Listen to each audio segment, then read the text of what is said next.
Shalom, Kol Haroy, Halbashim Yahushai, Bahashim Kodash, double honors to the elder apostles and other bishops of the GMS, even the elders that came before them, that taught us His truth. Shalom and salutations to all the brothers that push in the word of truth and its sincerity, the hopeful elect, tabernacle of David, to Aquathar, the listener, Lord, being a pillar of rest, the 144,000 and one third, the hopeful elect of Israel.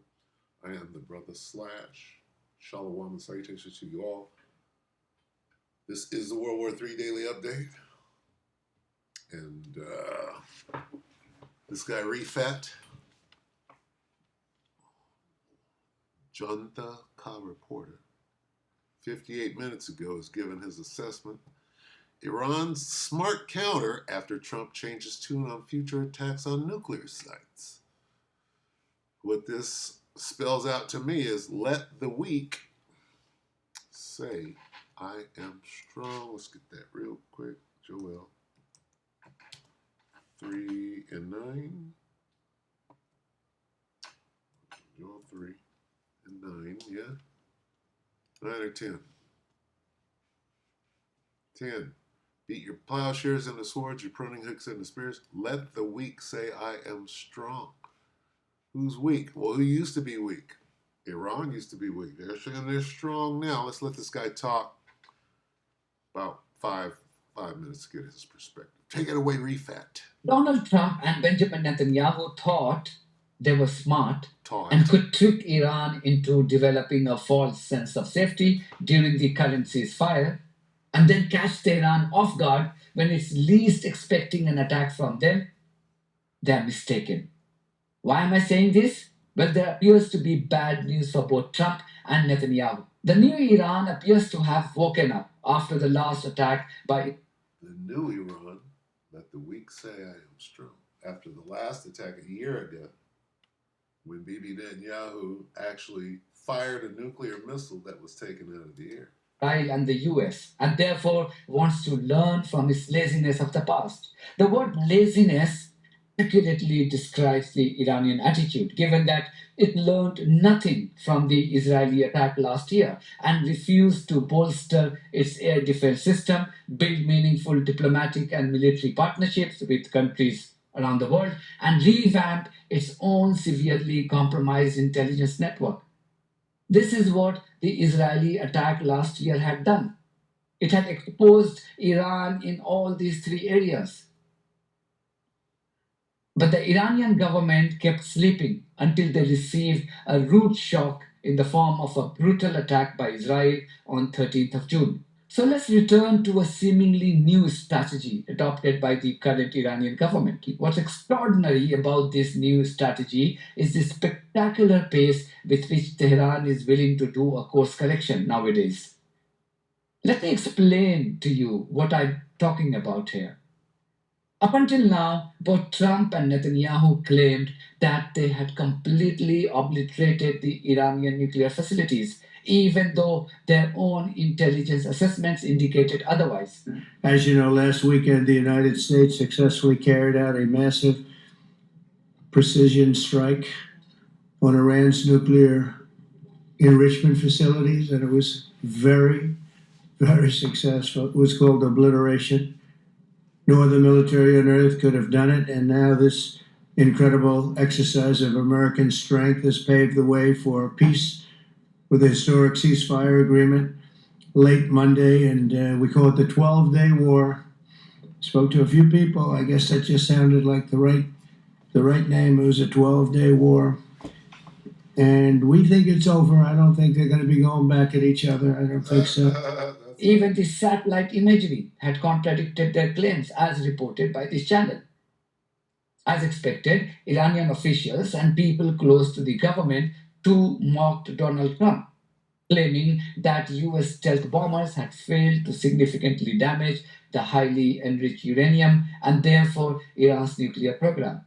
Obviously, the structures on the surface have been destroyed or badly damaged, but that's not where the key assets are. The key assets are deep down underground.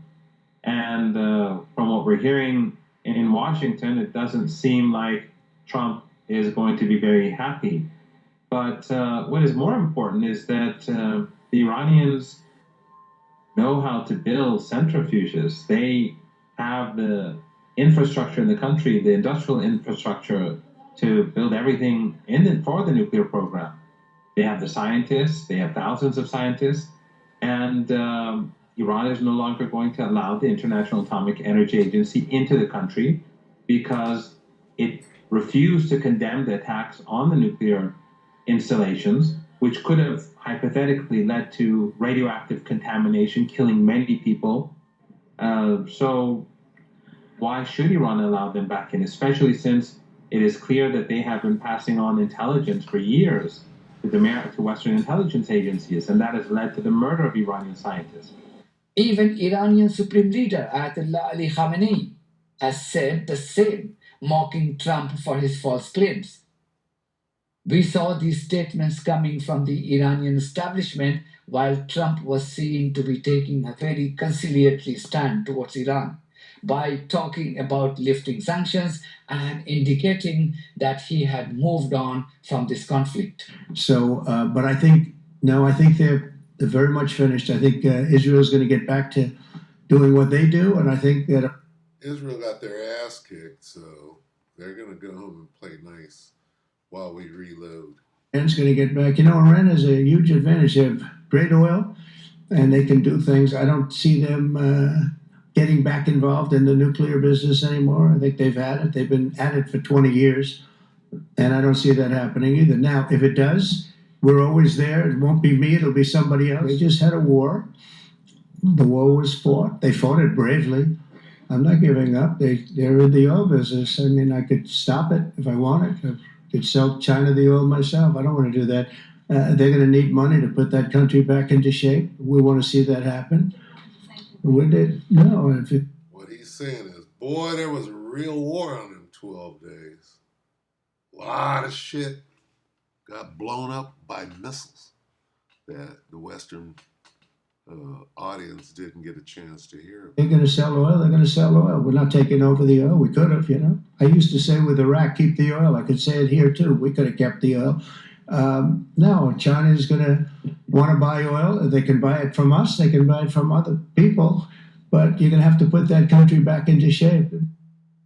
But Trump suddenly changed his tune on Friday when a BBC reporter asked him if the US would once again bomb Iran and its nuclear facilities if it finds out that Tehran was busy enriching uranium once again. Let the weak say I am strong. First, Trump mistook the BBC reporter for an Iranian woman before saying this. You tell me when it gets boring. Okay? If Iran... Are you from Iran? No, I'm not from Iran. I'm from the UK.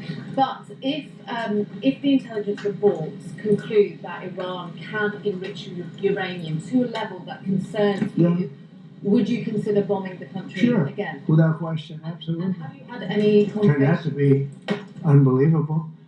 But, you know, our incredible flyers and I call them the shots, these guys are unbelievable. From 52,000 feet, they hit the equivalent of a refrigerator door. They actually hit it right in the center, so it's much smaller than that. And just bomb after bomb going deeper, deeper, blowing up. Incredible, incredible. Within hours, the Iranian stand too changed decisively, as the Islamic Republic's Foreign Minister Syed Abbas Araghchi now says that the US bombing had indeed damaged Iranian nuclear facilities. According to the BBC, Araghchi has admitted that excessive and serious damage was done to the country's nuclear sites in the recent US and Israeli bombings. Araghchi reportedly told a state broadcaster of his own country that an assessment of the damage is being carried out by the Atomic Energy Organization of Iran.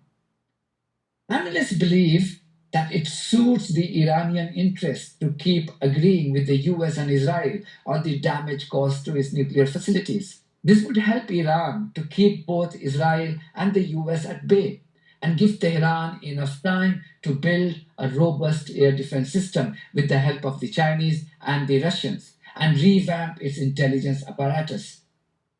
As I explained in my last video, you can watch it here.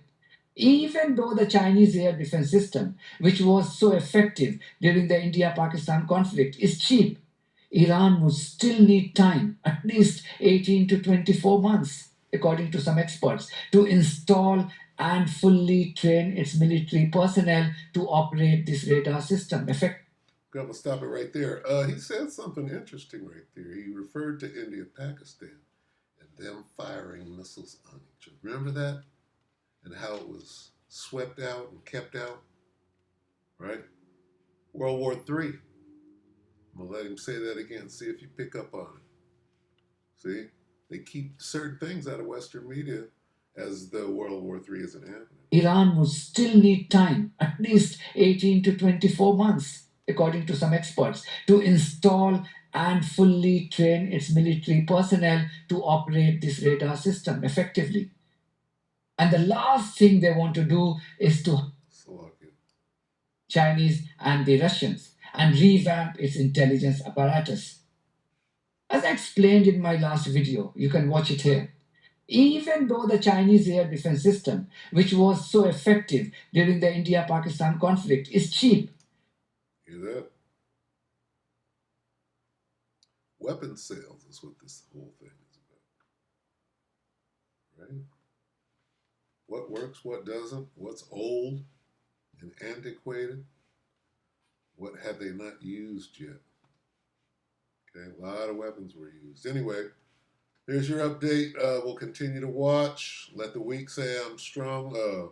Iran is a player now. What are they doing? They're buying more weapons right now on the open market. Israel and the United States are out buying weapons right now. Right? Getting that GDP to reflect more weaponry. All right. So with that, we hope that the elect were edified. You brothers and sisters. Let me see. What can we go out with? What does this all lead up to? Revelation 11 and 14. Okay. Second woe is past, and behold, the third woe cometh quickly. World War II is the second woe. World War III is coming quickly. With that, we hope the elect were edified. You brothers and sisters. Shalom.